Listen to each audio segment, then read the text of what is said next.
John Harbaugh turned us into one of the least talented teams in the league for a second. You tweaking? Nah, he did. Because listen, when I start bringing up some of these names, you're gonna think to yourself and you're gonna be like, them niggas played in the NFL? Do you remember when we drafted that one wide receiver? I think his name was like Marcus Smith from like New Mexico State or something. That nigga was terrible. But you probably forgetting about like the what was the one nigga who was a boxer? You played wide receiver? No, he played safety. He had that funny name, but he was like a pro boxer. Nakamura or something like that. You getting close? That was the other guy, Haruki Nakamura, some shit like that. It wasn't Will Demps. It wasn't Will Demps. Will Demps was before Harbaugh. I forget his name. I want to say it was like Z something, Zach or something. Man, if he ain't get no tick, man, I don't know who you talking about, bro. We only remember players who get tick. Yeah, that nigga was terrible. John Harbaugh had us drafting all these like core special team players that was playing hella defensive snaps. Them niggas was sorry, man. Well, he was fresh meat at the time. He had to, had to figure out who he was gonna bring in, stuff like that. Man. Fuck that, man. Fuck that. I mean, he made us way less talented for like a 3-year period after we won that Super Bowl. I'm expecting that type of behavior from Jesse Minter now. Nah. I mean, even though he's already... I think you're totally wrong. Even though he's already blessed with a team right now, a contender. No. Let's just see what he can tweak, bro. But like, not core special teamers. Maybe guys you never heard of or you don't think look that good. But he's not going to inundate us with a bunch of special team level talent players because the nigga think they're having the best special teams unit in the league is going to win a Super Bowl like John Harbaugh dumbass did. All right, man. So now we got Jesse Minter, defensive first identity guy. Yeah. I've been saying we need to get back to that, I've been opposed.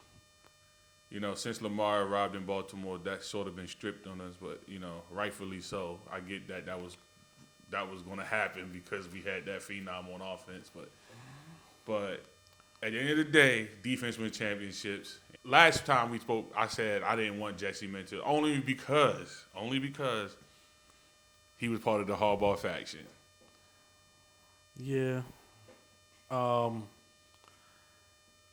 didn't know anything about Jesse Minter by the time we did the last one of these. I really didn't care to look it up too much, if I'm being honest.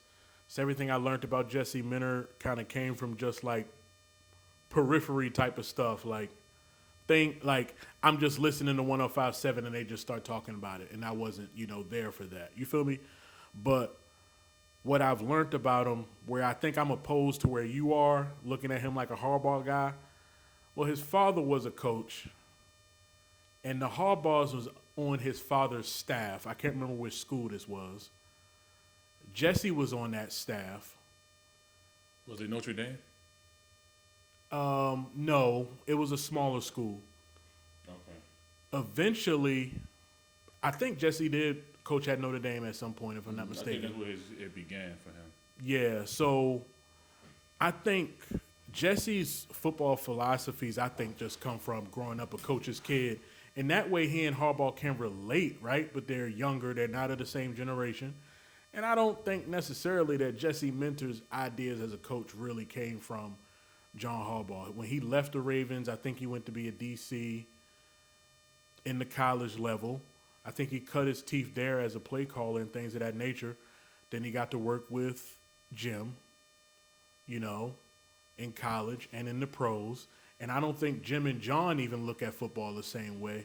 So I'm not expecting this guy to come in and just be Harbaugh 2.0 but younger. Let's take a look at this. Let's look at this. You got your phone right there. Yeah. Real quick Google. What was the Ravens defensive rank both times they won the Super Bowl, bro? Let's see. Real quick. Let's see what the AI got for us, bro. Let's see here. Well, we know it was number one in one of them. Or That's probably the 2000 I think they might have been number 2 that year, actually, but they were number the one. 2012 one? Yeah, no, the 2000. Okay, 2000 Ravens was number 1 in total defense. The 2012 team was 12th in total defense, 19th in passing defense, but we're much better in the postseason, is what that says. And that postseason, and that's what we kind of remember about that team. Remember that. And you always said, yo, no, you recently just said, yo, the Ravens in the playoffs, defense in the playoffs is always like kind of phenomenal. Yeah. Even since Lamar arrived in Baltimore, we really couldn't put the blame pile on the defense because they kind of played well in a sense. And that's normal. Like, when the Arizona Cardinals made that run with Larry Fitzgerald, throughout the playoffs, they were like the best or like the second best defense in the playoffs. When Aaron Rodgers won his Super Bowl with the Packers, they were kind of like an average defense during the season. They were one of the best defenses in the playoffs. I think when you got the right pieces and the right philosophy, playoff football is just different. You know what I mean? Mm-hmm. So do you think Piscotty, he thinks the hump is the defense? No. You think that's why? I mean, choosing a defense-first identity guy, situational mastery, third down, red zone, and late game, analytically informed decision-making, culture of preparation and accountability on defense. Mm-hmm. So why do you think that meant so much? I think you said the word. I think you said it when you said culture of accountability. When I've heard Jesse talk so far, all I hear is details. We're going to be detailed. We're going to be accountable. Frankly, I didn't realize how much I didn't hear that under Harbaugh until I'm hearing Jesse speak, and I'm like, okay, because I didn't want defensive-minded, right? But I think the Ravens just hired who they thought was the best coach for the job. I really don't think that it mattered. I think they could have went with a special teams coordinator again if they felt like that was the best guy for the job. And when I hear Jesse talk, I hear a guy, like I said, who's talking about being detailed, about being disciplined, about being accountable. And those things were clearly missing in Baltimore, but I think the number one thing is the lack of detail. And when I hear about, and I won't jump the gun, but when I hear about like Declan Doyle as the offense coordinator, I hear that he's an extremely detailed guy.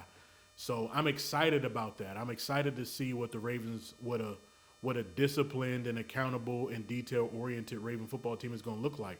I think it's going to look like a team that wins the Super Bowl. All right, so if he's attention to detail guy, and that's what we were missing, which I totally agree because there were a lot of in the last six seasons there was a lot of questionable decision makes that just didn't make sense. Decision making was all over the place. All over the place. And as I've often said, I don't blame the refs for the calls that they make, even when they're inopportune. I think the Ravens have just had an issue with being a penalized team, and I can't look externally for that. I always have looked at that as an internal thing. A coaching it's issue. A coaching thing. I think discipline will always be a coaching issue. Yeah, it was like even when it came up to like in that Steelers game, that particular reffing crew has called the most penalties in the league up to that point. To me, a great coach would sit his team down at the meetings, whatever it may be, and say, hey, this is the crew we're dealing with. These are the things they call the most. Let's make sure we're prepared for that this week. You know what I mean? Like, that's something I expect Jesse to do that Harbaugh doesn't do. All right. Yeah, well, I guess it's fruitful now. So now we go ahead and give Jesse a shot. Defensive coordinator, even though we still have Lamar Jackson as a phenom, and we kind of agreed on that he should have had an offensive coordinator as the head coach, where he can dial and build this close relationship with Lamar. Yeah. Take his passing game to another level. Mm-hmm. So now that we brought. All right, I guess we're still on defense. We brought Anthony Weaver again.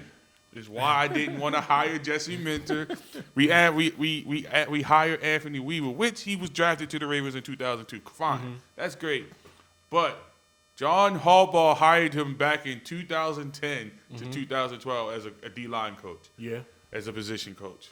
Again, where do we get away from the Harbaughs, bro? Yeah. Where? Now we're two coaches in that's still hanging on the collar of the Harbaughs, bro. Well, I don't know. I just don't see it that way. And I think, even I was thinking about this the other day. like how hard it was for me to convince most Raven fans that I knew and would talk to that we needed to get rid of Harbaugh because I wanted it to happen at least 4 or 5 years ago. And it started to click with me that like he had been there so long that I think he started to become synonymous with the Ravens brand. But it's like this. We are the Baltimore Ravens. He is John Harbaugh. You know what I mean? Our success is not tied to him. What we're seen as an organization is not tied to John Harbaugh. He didn't build this house. He just didn't, right? I think that that's the way we look at it. So even with him departing, we look at it like, okay, we need to get every bit of him out of here. No, we're the Ravens. So the Ravens have had an impact on Anthony Weaver. The Ravens have had an impact on Jesse Minter. And he understands and Weaver understands who we are as an organization. I don't think these guys are here to tie us to more Harbaugh. I think Anthony Weaver has become one of the most respected defensive minds in football. Take the Ravens out of it, right? Take Harbaugh out of it. That's what he has become. Jesse Minter has become one of the most respected defensive minds in football on his own accord. I think these guys are here because they're the best guys for the job. I really do believe that. I will quickly stop believing it if I do feel like, Ravens football looks like Harbaugh football next year. But I don't think it's going to. Offensive coordinator. Core philosophy, stress the defense every snap. I love that. Every snap. That's all I've ever wanted to hear. Okay, so what does that mean? So obviously, at this past season, the Ravens' offensive line did not play well. Not at all. Honestly, defense are already stressed just because of Lamar Jackson. Not enough, though. What does he add to the wardrobe? What does he add to the wardrobe to stress more defensive line? That's going to be fun to see. To me, I've given examples before. Like, we don't know if he'll be here because he's a free agent. But like I said, if we hire and not to say, I really don't want to act like Todd Monken was not creative. But as I explained in our last conversation, I think that the Ravens defense was a Frankenstein's monster of a lot of the Ravens offense was like a hodgepodge Frankenstein's monster of a lot of bad offenses. And that Todd Monken or whoever was just working with building on top of things and trying to make it theirs. I think when you bring in someone who really has the power to just do what they think is best for the team, look at the personnel and build a scheme from that or match their philosophies to what we have, I think that we'll see true creativity. I think we'll see the training wheels come off the offense. And like I said, I don't know if he'll be here next year, but like I look at that like using an Isaiah Likely like a move tight end or using him in like a Anthony, what is the guy's name? What was I about to call him? What is that guy's name? The Patriots. Oh, Gonzalez. Hernandez. Yeah. I was about to call him Fernandez. I see like a Isaiah Likely being used, maybe like a Anthony Hernandez. You know what I mean? Where he's a move tight end, moving around the formation in the backfield, things like that. Because if you're going to attempt to defend him with a safety or a linebacker, if they don't move with him, then that gives up the coverage. I also think you can do that with some of our running backs, like a Justice Hill, move him around and things of that nature. The way that you use Zay Flowers, I think Zay Flowers is a guy who should have the ball in his hands somewhere between -2 to 5 yards and just let him make plays. And I think the only time we did that with Zay were like screens that I feel like you could see coming. I'm watching a game. I know when the Zay screen is coming. You know what I mean? So I think that's part of it. And I think that Harbaugh always talked about doing that, stressing out the defense. But I think in his mind, that was run the ball, force the defense to come to the line of scrimmage and try to throw it over their head. When that's consistently the cadence, right, I don't think that that's creating stress. Stress is you need to defend me to this sideline, to that sideline, to this line of scrimmage, to the fucking end zone. You know what I mean? And I think that that's what Declan Doyle is going to do. Now, I believe Todd Monken did a great job in Baltimore. I'm not going to lie. Like I keep saying to you, I don't think the offense was the issue. There was just decision-making. But I am curious to see Deacon's his strategy of scheming players open. Now, Right. I think there was a slight undermiss with Todd Monken where he was scheme player. Like, he was big on screens that I just think 40% of the time that they work, they didn't work all that because he tried to scheme Zay Flowers. Also, I think he had 1 year with Hollywood, didn't he? I don't know that. Or did he came after Yeah, Hollywood? no. He didn't have Hollywood at all. All right, so he didn't have Hollywood at all. Damn, I swore he had Hollywood 1 year, bro. Hollywood got let go 2 years ago? Hollywood was traded in the draft when... Nah, he came the same time as Flowers. Okay, Todd Monken and Flowers came in at the same time. So he didn't really get... All right, so I just some of the plays, he did a great job scheming the tight ends open. But wide receivers, even though Zay Flowers did have a couple good seasons, but it wasn't frequent enough. Yeah. So I am curious for what Declan Doyle did in Chicago and what he did with Moore, what he did with when what's his name? Allen was there. I think he did a great job with that. So yeah, I'm curious to see what he does in Baltimore though. Honestly, I didn't get what I wanted in the offensive-minded head coach.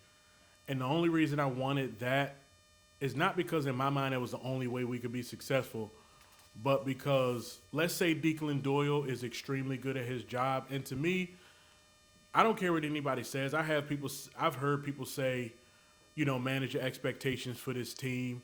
No, I'm not going to. I think this was the league's most talented roster. I think even with some of the turnover that will happen in the offseason, it will still be close to the league's most talented roster.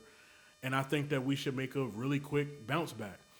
And if Declan Doyle is as good at the job as I think he can be, then we probably win the Super Bowl. And if that happens, somebody's probably trying to get Declan Doyle to be their head coach. But what I'm hoping is, at his age and the lack of play calling, that maybe he's not ready. Maybe he's with us for about 3 years if he's really good at his job at least. Because my only issue is when you hire that defensive guy, when he gets the offensive guy right, he goes to a new job. And then next year you got another guy, and if he gets it right, he goes to a new job. And offense is never the thing in the building. And I think the Ravens just don't have offensive philosophies living in the building already. Defense lives in Baltimore. Offense, they still don't understand it. So I would hate for a guy like Declan Doyle to come in and be so good at his job that we're always chasing that.